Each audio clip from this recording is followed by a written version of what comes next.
આપણે ગાન કરવાનું છે. હું ગાન કરીશ, તમારે બોલવાનું. આપણે જીલગાન કહેવાય એને. શું કહેવાય?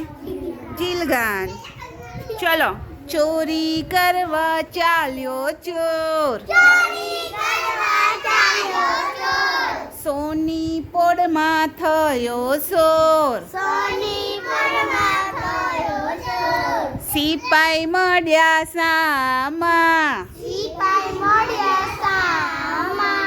બાના ભાઈ તે મામા,